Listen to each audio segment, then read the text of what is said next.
የኔ ልጅ አንተ ነገሩ ምንም አልገባህም። ለማንኛውም እስቲ እኔ ወጣ ብዬ ልመለስ። እሺ አባዬ፣ ለማንኛውም አንተ ተረጋጋ። እሺ እረጋጋለሁ። እኔ እሺ አባዬ፣ ቻው።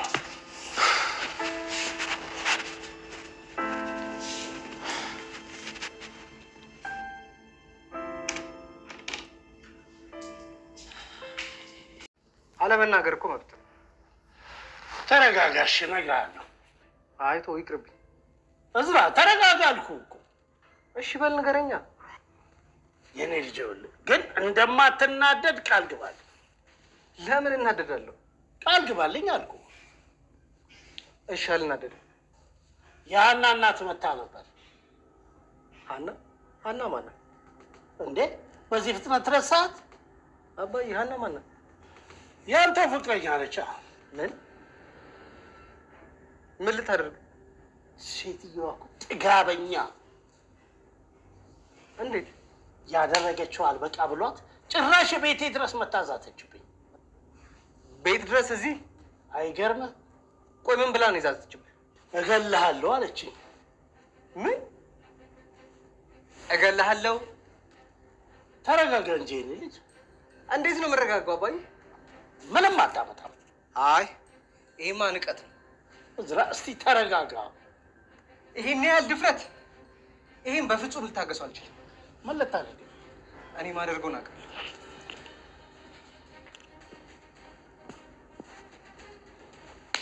አሁን ገና አባቱ ልጅ ሆነ። ማን? ይሄ ሀንዬን አገባታለሁ ያለው ልጅ አባት ነው? የእሱን ሰዎች እኮ እኛ ድርጅት ውስጥ አስገብቶ ውስጡን በልቶን የጨረሰን። እንዴት አድርጎ? እኛ ድርጅት ውስጥ እኮ ሲሰሩ የነበሩት የእሱ ሰላዮች ናቸው። የሚዘረፈውን ዘርፈው የሚሰረቀውን ሰርቀውን እንዳለ የጠፉት እኮ። እኔ ግን ነገሩ ምንም አልገባኝም። ይሄ ሁሉ ነገር ሲሆን እናንተ የት ሄዳችሁ ነው? እኛማ ቤት ውስጥ በነበረው ሀሳብ ተወጥረን ነበር። ታዲያውን መፍትሄው ምንድን ነው? እሱን እኮ ለማከረ ነው አንተን ማግኘት የፈለጉት። እኔ እንግዲህ ያው እንደምታውቁት በሹፍርና መሪ ከመጠምዘዝ ውጪ ሌላ ምንም እውቀት የለኝም። ምንድነው ማማከረ? ያንዬ አባት እኮ ነው። መቼም መፍትሄ አታጣም ብዬ እኮ ነው። ለመሆኑ ይህንን ጉድ ባለቤት ታውቃለች? እሱ አወቀች ማለትማ ሀገር ምድሩ በጠቅላላ ተነዋወጠ ማለት እኮ ነው። እንዴት? ለሜላትማ ከነገርኳት ሄዳ ሰውየውን ካልገደልኩ ነው የምትለው እንጂ ለድርጅታችንም ለቤተሰባችን ምንም መፍትሄ አያመጣም። አረ እንደው እኔንም አስጨነቀኝ እኮ። ምን ላድርግ? እውቀት እንደው ሰላም ለእናንተ ይሁን ውድ የቻናላችን ቤተሰቦች፣ በያላችሁበት ሰላማችሁ ይብዛ። እንኳን ደህና መጣችሁ። ዛሬም እንደተለመደው ኖላዊ ድራማ ይዘንላችሁ መጥተናል። ኖላዊ ድራማ ተወዳጅነቱን ቀጥሎ እንግዲህ እስከ 100 ክፍል 90 ድረስ ገብቷል ማለት ነው። በአንድ አመት ውስጥ ወደ 200 ሊገባ ትንሽ ቀናቶች ነው የቀሩት እና እስካሁን እንግዲህ አብረን ዘልቀን እናንተም በዚህ ቻናል ይዘንላችሁ ስንቀርብ ቆይተናል ማለት ነው እና በዛሬውም ክፍል እንደተለመደው ይዘንላችሁ መጥተናል። አባባ ኖላዊ ለረጅም ጊዜ መውለድ አይችሉም ነበር እና በዛም ባለመውለዳቸውም በጣም ብዙ ሲሰማቸው ነበረ። አሁን ግን በአጋጣሚ ከፋኑሴ ጋር ከተገናኙ በኋላም ወደ ትዳር እያመሩ ነበር። በመሀልም አረግዛ ልጁ ያንተ ነው ብትለውም በጭራሽ ሊያምን ፈቃደኛ አልነበረም። ከዛም በግድ ምርመራ ማድረግ አለበት ተብሎ ምርመራ አደረገ። በምርመራው ውጤት መሰረት እንግዲህ ልጁ ሙሉ 90% የሱ እንደሆነ ነው የሚያሳየው። በዚህ ምክንያት በጣም ደስተኛ ሆኗል ማለት ነው። ለረጅም ጊዜ ሲመኝ የነበረው መውለድ አትችልም ብሎ ተስፋ ተብሎ ዶክተሮች አንተ መውለድ አትችልም ብለው ከዚህ በፊት አግብቶ ፈቷለኝ። በዛም ምክንያት በጣም አያዘነ ነበር።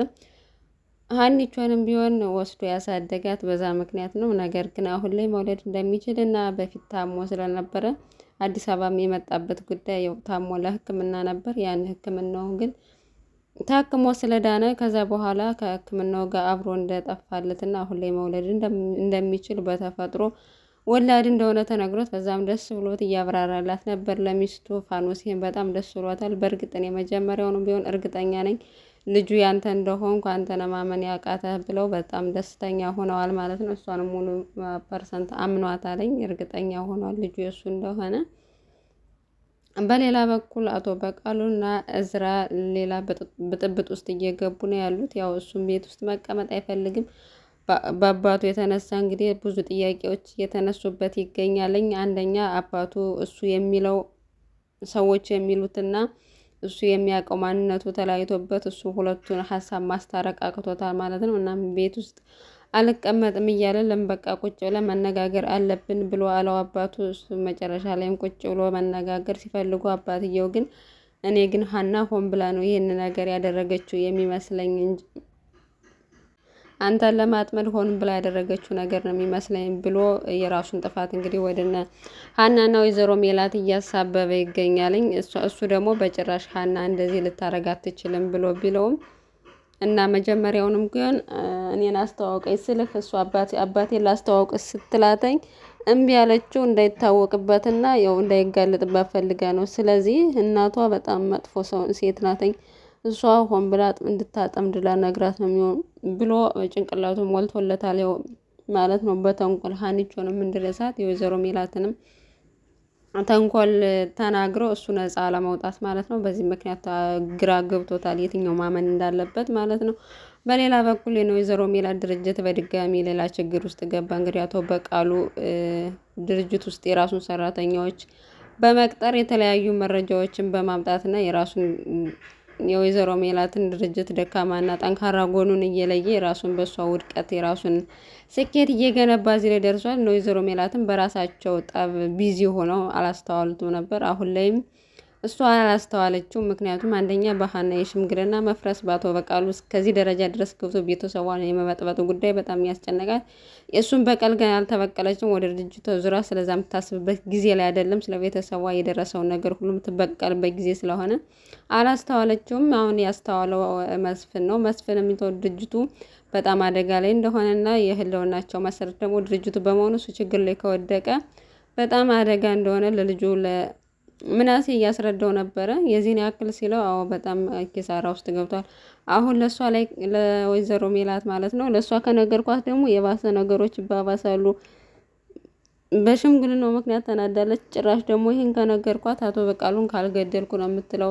እሷ ደግሞ ችግር ውስጥ እንድትገባ አልፈልግም ብሎ ምስጢሩ መያዝ ነው ለራሱ መያዝና ያው ነገሮችን በራሱ እስከሚችለው ድረስ መፍታት ነው የፈለገው። ነገር ግን በሱ ብቻውን የሚፈታው ነገር አይደለም። እንኳን አይደለም በእኔ ሜላትም ተጨምራ የሚፈታ አይደለም ብሎ በዚህ ምክንያት በጣም ተጨንቋል ማለት ነው። የቤተሰቡ የገቢ ምንጭ ድርጅቱ ስለሆነ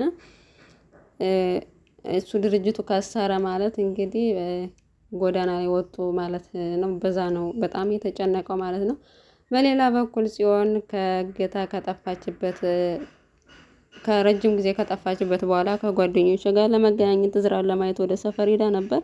እናም እዝራም ከቤት ወጥቶ ሰፈር ቁጭ ብሎ አገኘችው ማለት ነው። እሱ ግን ያው በሀና ምክንያት በጣም ተጨናንቆ ተረብሾ ስለነበረ ሊያያትም አልፈለገ፣ ሰላም አላላት። እሷ ግን ለረጅም ጊዜ ጠፍቼ ስመጣ እኮ የምትገረም ሁላ መስሎ ነበር፣ አንተ ግን ምንም ሰላም እንኳን አላልከኝም ምናምን አለችው። እሱም በሀና ጉዳይ በጣም ተጨነቀና አሁን ማናገር እንደማይፈልግ ነገራት። የደረሰብህ ነገር ሁሉ ሰምቻለሁ፣ በጣም አዝናለሁ አለችው። እናም እዝራም አንድ ጥያቄ ጠየቃተኝ። እሱ ምንድነው ሀና ግን ሆን ብላ ያደረገችው ይመስልሻል ወይ ብሎ ጠየቃተኝ። እሷ ምንም ነገር እንኳን ብልህ አንተ እኔን አታምነኝም፣ ስለዚህ ምንም ነገር ብልህ ለተንኮል ነው የሚመስልህና ምንም አልልም ብላ ስትለው በጭራሽ አሁን አምንሻለሁ፣ የሚሰማሽን ሀሳብ ንገሪኝ አላትና እሷ የሚሰማትን ሀሳብ ነገረችው። የረጅም ጊዜ ቁጭ ብለው ካወሩ በኋላ ተለያዩ ማለት ነው። እናም ስትለያይ አቶ በቃሉ በቅርብ ርቀት እየተከታተላት ነበር። ምክንያቱም አሁን ላይ እየተከታተለው ነው፣ ልጁን ምን እያደረገ እንደሆነ እየተከታተለው ስለሆነ እሷም ስንት ሰዓት እንደቆየች ምን እያወሩ እንደሆነ ጠየቃት ማለት ነው። እሷ ግን ምንም አላወራንም ዝም ብለን ነው ስትለው እና ይሄን ያክል ጊዜ ዝም ብላችሁ ነው ምንም ሳታወሩ የቆያችሁት፣ መናገር አለብሽ ንገሪኝ አላት ማለት ነው። እናም ነገረችው ስለ ሀና እንደነገራት ማለት ነው። እሱም ሆን ብሎ አውቆ ተንኮል ስለሆነ የነገረው ሰምቶኛል አምኖኛል በቃ ማለት ነው ብሎ ደስ አለው ማለት ነው።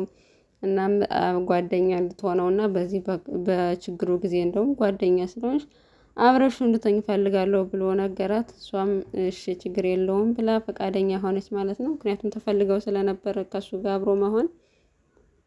ወይዘሮ ሜላትም እንግዲህ ፊት ለፊት ለማፋጠጥ ቤቱ ድረስ ቀጥ ብላ ሄዳለች ማለት ነው። በነገራችሁ ላይ ጠላትን የሚያክል ነገር ሳልሆኑ ድረስ ቀጥ ብላ ስትሄድ እንዴት አያውቅም?